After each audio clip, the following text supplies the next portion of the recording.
We have all been told to hold our temper when we get angry. Don't blow a fuse. Of course, we're also told we shouldn't keep our anger bottled up inside. So which is it? John Stossel found some people actually taking lessons on how to lose their temper. Or not. We'll let him explain. There are lots of angry people around.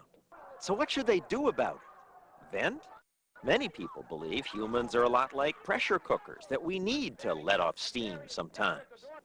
Jim Gergenti believes that. Make believe you have someplace to go. Come on! As far as I'm concerned, there's no excuse for bad driving. So when you see bad driving? Yeah, I talk to myself a lot. Don't let him in. He didn't even put a signal on. Get over, get over, get over. Jim and his family live in Philadelphia, where Jim works for an internet company. A lot of the time, Jim's a good husband and father. Get up, white guy. But he also spends a lot of time snapping at his wife Jan and their 2 kids. It's hard as a rock. What do you got to do here? Nothing. Which one? Not you.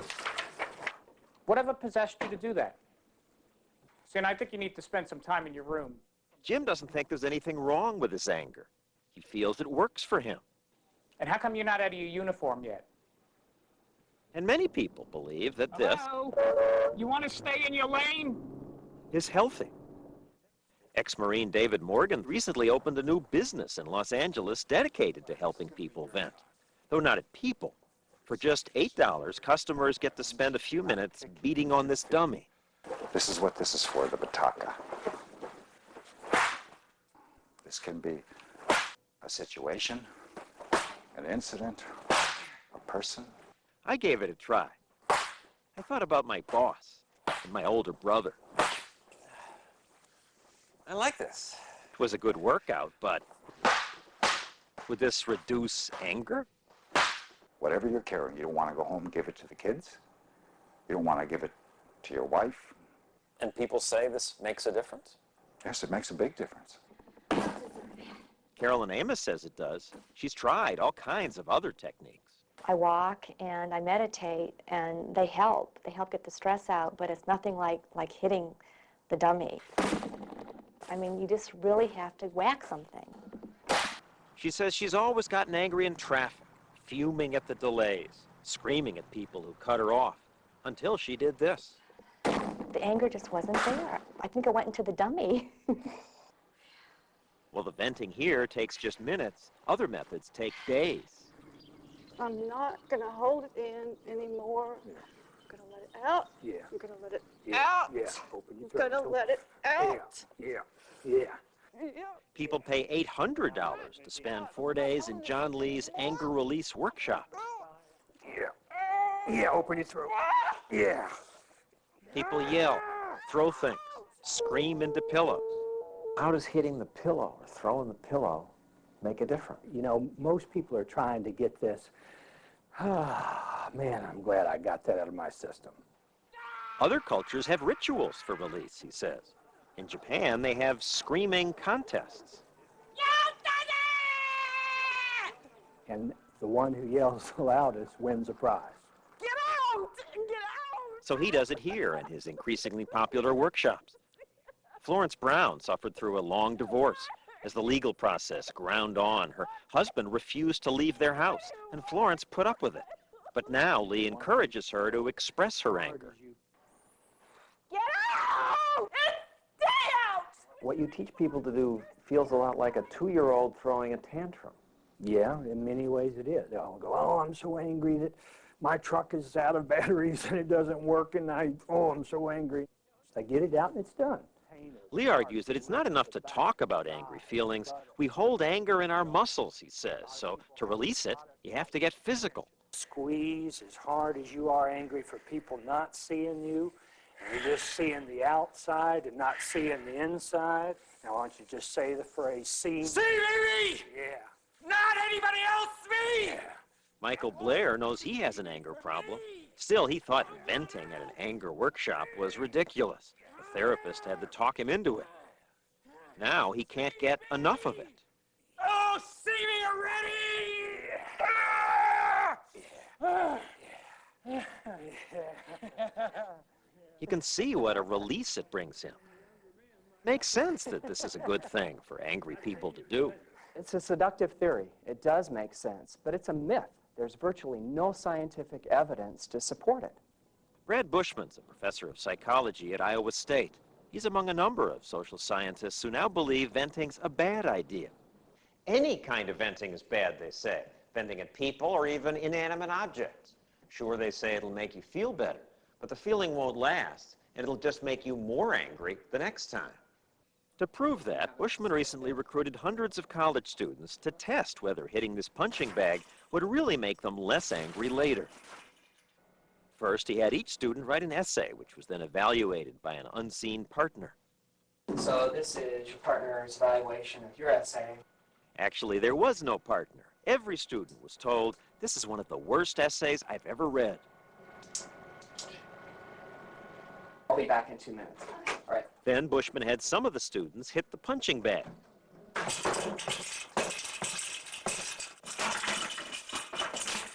Others were told there was some technical difficulty at the lab. Unfortunately, we're having some problems with your partner's computer. So they just sat here for 2 minutes. Then both groups got a chance to get back at their partner by blasting them with a loud noise in this computer game. If the venting theory were right, students who had a chance to vent their anger by hitting the bag should express less anger later. But they expressed more. They pressed the buzzer down twice as long as the others. The students who just sat there were less aggressive. All the advice I hear is that if you're angry, you gotta vent it or it eats you up. It's bad advice. It produces harmful effects. It's bad for society. Most researchers we talked to agreed with Bushman, and other studies have gotten similar results.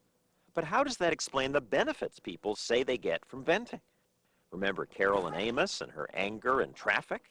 I drove the next day on the freeway, and people were, about 4 people cut me off, and I started laughing at them. And Michael Blair says this helped him more than years of talk therapy. It allows me to live without anger all the time. It allows me to have a body that's not racked by tension. I showed our tapes to Dr. Bushman. How's that feel now? A lot better. She feels a lot better. She might feel a lot better, but what's happening here is she's learning how to behave aggressively. It's like the old joke. How do you get to Carnegie Hall? Practice, practice, practice. How do you become a very angry person? The answer is the same. Practice, practice, practice. But John Lee isn't fazed. If they want to believe the research, fine. All I know is I've done this for 10 years. Nobody's came back and said, I went and killed 5 people. It's your fault. So who do we believe? Well, now some experts on anger say there are different kinds of anger disorders, that there are people who overvent and others who undervent, that these are different problems and therefore they should be treated differently. An underventer like Florence, who's mostly repressed her anger, may benefit from being encouraged to get it out in a safe way. On the other hand, an overventer like Jim, who already vents at the slightest annoyance, It's green. needs to learn techniques to control his anger. Get over, get over, get over. Does this accomplish anything? I mean, does this make you feel good? Vent. And you feel calmer later? You don't look Yeah, I'm calmer. fine. You're fine. I'm always in control. No, he's not, says his wife. I've been in the car when he's gotten out at a red light and beat on somebody's window. I don't want to go places with him sometimes. At one point, Jan became so unhappy with his anger, she threatened to leave him. All the experts say venting at people, especially your family, is a bad idea. Those are your handprints, right? Aren't they? Then I think you need to spend... After a while, as Jim watched himself on our tapes, he started to think that maybe he did have a problem. And how come you're not out of your uniform yet? I wouldn't want somebody talking to me that way. I've got to learn to back off. Let kids be kids. What goes through your head? What are the thoughts when you do get angry? Jim agreed to attend this anger management workshop at the Albert Ellis Institute in New York City. It's run by Ray DiGiuseppe, who tries to get people to exchange their angry reactions for something more useful. So have you done much problem solving? Not to this point. Comparative studies have shown that this kind of anger treatment clearly does work for overventers. First, Ray tries to show them how their anger affects their relationships. The most negative consequence of anger is that it impairs interpersonal relationships in the long run. In the short run, you get people to do what you want. Jim, for example, uses his anger to keep his kids under control. That's a terrible job. But his shouting doesn't get the kids to clean up the next time. Yelling and screaming at them and embarrassing them isn't really going to solidify the relationship or get them to behave better.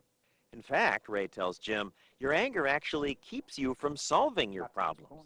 He asks Jim to try a different approach. Next time, says Ray, when driving home, change the way you think about things. Let me expect that they're not going to do what I want, and let me figure out how I'm going to handle the situation. In the next session, he tells Jim, give your daughter a choice. Either clean it up or you don't watch TV for a night, 2 nights. No computer or something. Give a real wrong. consequence. Right. Okay, now is there any way that she talks that I could do to be more like her? You can call me an idiot a couple of times Did as she you're do going that? up the stairs. Okay, ready? Mm-hmm. Oh, Dad, you're such an idiot. Why don't you just let me watch the TV? I'll do it when I'm done. I'll do it later. You know, don't bother me with that, Dad. I'll do it later. All right, that's it. No TV. Go to your room. Oh, Dad, you're such an idiot. That's okay. You still have no TV. How angry did you feel then? I felt no anger. Why? Because I came to the realization that I was not going to accomplish anything by having a verbal battle. I know how to handle the situation. Jim attended 4 of these sessions in 4 weeks. Have they helped? Absolutely. What have you learned? That I should stop and think prior to acting. You had to go to a workshop to tell you to stop and think? Well, sometimes you need the outside influence to make you see the light, as it were. We check back with Jim and Jan 3 months later. Jan says Jim is still too angry, but things are better, that Jim's thinking more and yelling less.